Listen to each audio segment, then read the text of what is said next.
Hi guys, I'm Veronica, Chef V, and today I'm going to be showing you how to make homemade almond milk.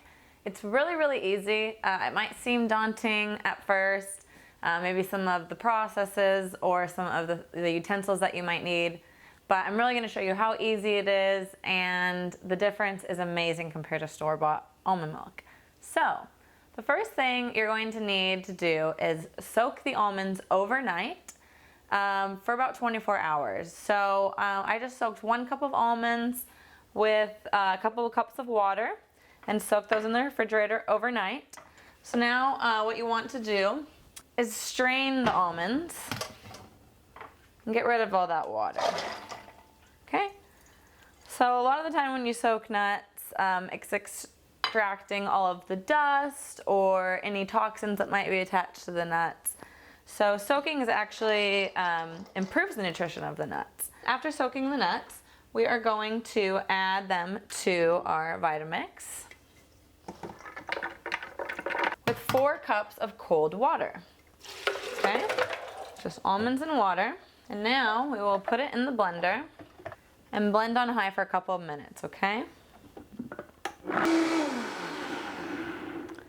Okay, now that the milk has been blending for a couple of minutes, once you start to see a smooth consistency and not any big chunks in there, then we're going to remove it from the blender. You can choose any kind of container you'd like. I like to use these little mason jars. I just used 2 so it stays fresher. I just open 1 at a time. And you're going to use cheesecloth to strain the almond milk into the jars, okay? So cheesecloth might sound daunting when you see recipes and you're like, cheesecloth, I don't have that. Throw that recipe out the door. Cheesecloth is great. It's a great thing to have in your house. You buy it once, it'll last you forever unless you are just making stuff all the time.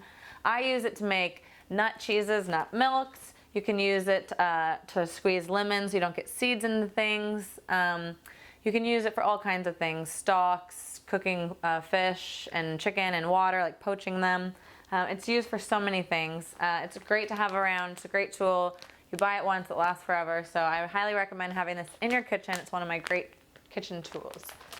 So what we're going to do is just remove the cheesecloth, and we're going to cut off a good amount because we want to just double layer it so that we don't have too thick, but we don't have too thin, so we don't get any of the little chunks of the almonds in here. Just so that it's about a little bit bigger than the jar size.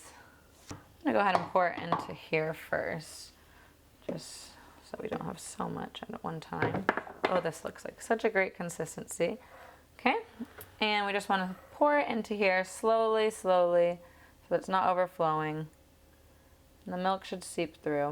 If it's not seeping through fast enough, your cheesecloth might be too thick. And you can also squeeze the milk out, okay, like this. Might just take a little bit, but it's all worth it. You can save the almond meal if you want. If you have a bigger jar, you can do bigger batches or use more cheesecloth and squeeze bigger amounts. And you can always rinse the cheesecloth too. That's what's great about the cheesecloth. It's not like once it's dirty, you have to throw it away. Just rinse it off and keep going.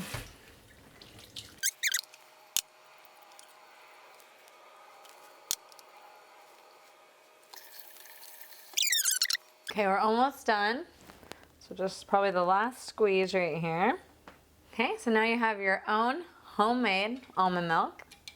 And it is so good, so yummy. You can keep it in the fridge for up to like 3 to 5 days. Very easy, simple, just a couple of steps. And you've got delicious, nutritious homemade almond milk. Thanks guys, enjoy.